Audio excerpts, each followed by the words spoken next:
En Tunisie, le Premier ministre a rendu sa démission ce mercredi.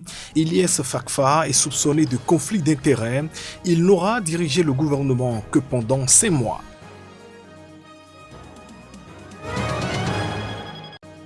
Pendant ce temps, Idriss Déby remanie son gouvernement. Le président tchadien procède à un changement de son équipe à 9 mois de l'élection présidentielle. Précision dans ce journal.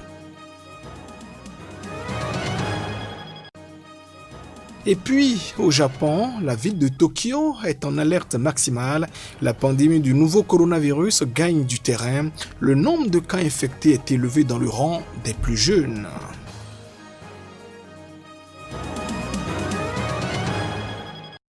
Voilà plus sommaire de cette édition. Merci de nous choisir pour vous informer.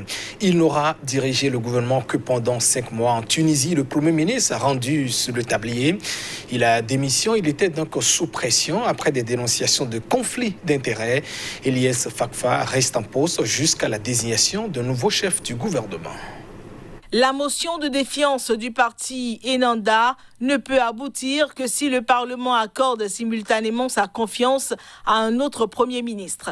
Cette formation islamiste a dit entamer des négociations pour en proposer un susceptible de convaincre la majorité des députés, un défi vu la fragmentation du Parlement. Enanda a en effet décidé de retirer la confiance au Premier ministre et charge le chef du parti de la mise en œuvre de cette décision en menant des consultations avec divers blocs et députés. Le président de l'organe consultatif du parti a précisé qu'Enanda présenterait avant la fin juillet une motion de défiance au Parlement. Bien qu'étant le principal bloc parlementaire, le parti ne dispose que de 54 sièges sur 217 dans une assemblée fragmentée.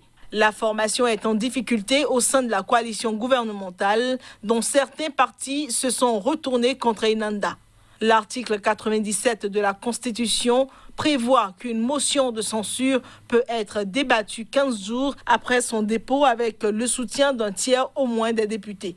Mais pour être adoptée, la motion doit obtenir la majorité absolue des voix sur un candidat de remplacement lors du même vote, à défaut de quoi elle ne peut être à nouveau présentée avant 6 mois. Et on reste toujours en Tunisie où une internaute a été condamnée à 6 mois de prison.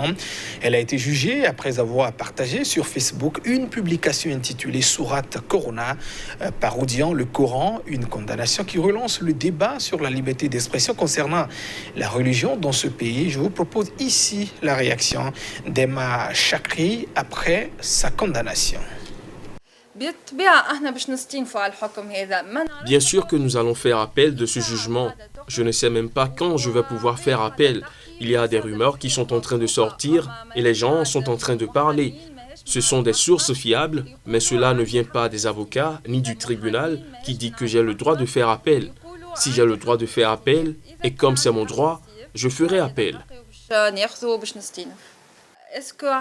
Dans le pays des libertés, un pays dont la Constitution garantit la liberté de conscience, la liberté d'expression, garantit les droits de la femme, et que moi, en tant que femme libre dans mes croyances et dans mon expression, je suis condamnée à 6 mois de prison pour une publication.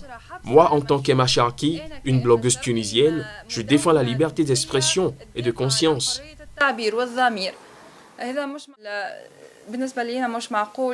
En ce qui me concerne, ce n'est pas normal. En ce moment, je reçois beaucoup de menaces. La police et le parquet n'ont pas bougé le petit doigt. Ils ont agi pour me retrouver en 2 jours. Pourquoi ils ne bougent pas contre ceux qui m'ont menacé d'égorgement et de meurtre? Ce n'est pas du terrorisme, ce n'est pas un crime. En République démocratique du Congo, la présidence a annoncé ce mercredi dans un communiqué la démission du président de la Cour constitutionnelle. Benoît Luamba était sous sanctions américaines depuis février 2019 pour corruption et entrave à la démocratie. Sa démission a été donc annoncée dans un contexte de tensions liées à l'indépendance de l'appareil judiciaire. Les détails. D'après un communiqué de la présidence congolaise rendu public ce mercredi, Benoît Luamba, le président de la Cour constitutionnelle de la République démocratique du Congo, a démissionné de ses fonctions début juillet pour des raisons de convenance personnelle. Le démissionnaire qui était sous sanctions américaines depuis février 2019 pour corruption et entrave à la démocratie avait été investi président de la Cour constitutionnelle en avril 2015 par l'ancien président Joseph Kabila et son mandat devait expirer en avril 2021. Cette démission est intervenue alors que le parti présidentiel, l'Union pour la démocratie et le progrès social, l'opposition et des mouvements pro-démocratie manifestent entre autres contre 3 propositions de loi de 2 députés proches de l'ancien président Joseph Kabila visant à conférer plus de pouvoir au ministre de la Justice sur les magistrats. En République démocratique du Congo, le président de la Cour constitutionnelle est aussi président du Conseil supérieur de la magistrature, l'organe chargé de la gestion de la carrière des magistrats sur lesquels il exerce également le pouvoir disciplinaire. Cette haute cour du pays examine aussi des recours en interprétation de la Constitution et tranche des conflits de compétences entre les pouvoirs législatifs et exécutifs. Elle est la juridiction qui peut juger et condamner le président de la République et le Premier ministre. Au Tchad, le chef de l'État, Idriss Déby Itno, a procédé à 9 mois de la présidentielle à un remaniement conséquent de son gouvernement. On note l'entrée de 14 nouveaux ministres et 6 secrétaires d'État. Des précisions à travers cet élément. Le ministère des Affaires étrangères est confié à Amin Abbas Siddiq, actuel ambassadeur du Tchad en France.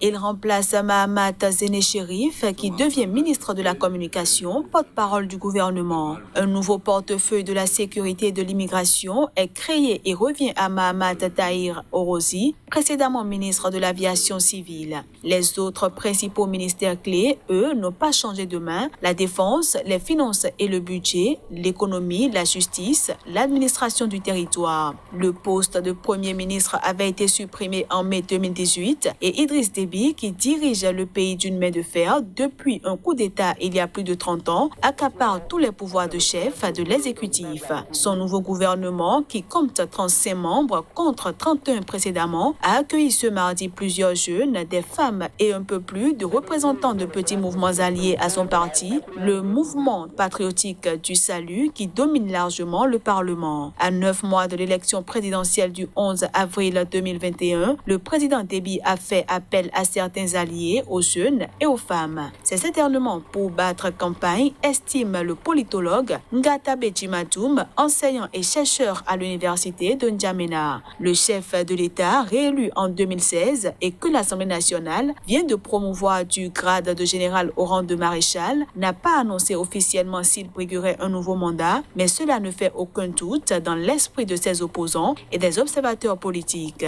Le scrutin présidentiel qui se tiendra finalement avant les élections législatives, reporté 5 fois depuis 2015 et que le chef de l'État a enfin fixé il y a 2 semaines, au 24 octobre 2021.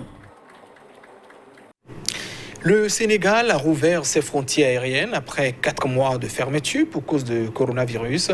L'aéroport international de Dakar a enregistré ce mercredi 01 l'arrivée d'un vol d'Air Algérie. 6 autres vols internationaux au départ et à l'arrivée étaient donc prévus selon le planning. Précision.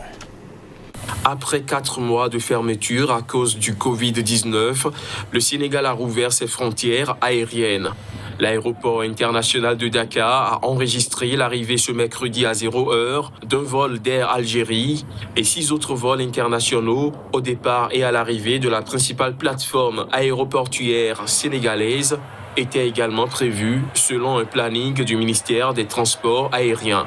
La reprise des vols internationaux a été accompagnée d'un protocole sanitaire imposant des obligations aux compagnies aériennes volant à destination du Sénégal. Le passager en partance pour le Sénégal doit par exemple présenter l'original d'un certificat de test Covid-19 négatif datant de moins de 7 jours, délivré par un laboratoire agréé par l'État de provenance. Des vols commerciaux internationaux destinés au rapatriement avaient continué au départ et à l'arrivée par intermittence à Dakar après la fermeture des frontières aériennes. Il faut dire que les frontières terrestres et maritimes vont, elles, rester encore fermées. Le Sénégal a levé fin juin le couvre-feu et l'état d'urgence instauré contre le coronavirus au mois de mars dernier. La pandémie de coronavirus continue cependant de progresser dans ce pays ouest-africain qui a déclaré plus de 8300 cas de contamination et 153 décès depuis le 2 mars dernier. La ville de Tokyo est à son plus haut niveau d'alerte lié au coronavirus. Une situation qui se présente à la suite d'une hausse des cas de personnes contaminées. La gouverneure Yuriko a mis donc en garde les populations. La pandémie de nouveau coronavirus gagne du terrain à Tokyo. L'alerte est à ce jour au rouge dans l'immense capitale de 14 millions d'habitants, insérée dans une mégapole de quelques 37 millions, la plus peuplée du monde. Un panel de spécialistes a indiqué mercredi que la ville connaissait une hausse du nombre de cas parmi la population jeune, avec des contaminations constatées dans les établissements nocturnes, mais aussi dans des lieux de travail et au sein des familles. Oui, c'est un peu effrayant. Je ne pense pas être infectée simplement en marchant dans la ville comme ça. Mais je m'inquiète toujours et je m'assure de porter un masque et de garder mes distances. Je n'ai pas l'intention de sortir avec des amis maintenant. J'essaie de discuter avec eux en ligne ou par téléphone.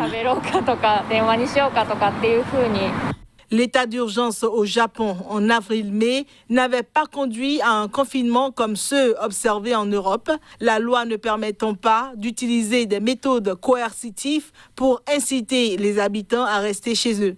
Le Premier ministre Shinzo Abe l'avait levé fin mai et semble à présent peu enclin à le rétablir face à une économie en récession pour la première fois depuis 2015. Mais le nombre de nouveaux cas quotidiens a augmenté depuis, atteignant un record de 243 au cours de la semaine dernière à Tokyo. Les frontières du pays restent fermées. Le Japon refuse l'entrée sur son territoire aux non-japonais en provenance de plus d'une centaine de pays, y compris les étrangers résidents permanents au Japon. Et c'est la fin de cette édition. Merci de votre attention. Au revoir.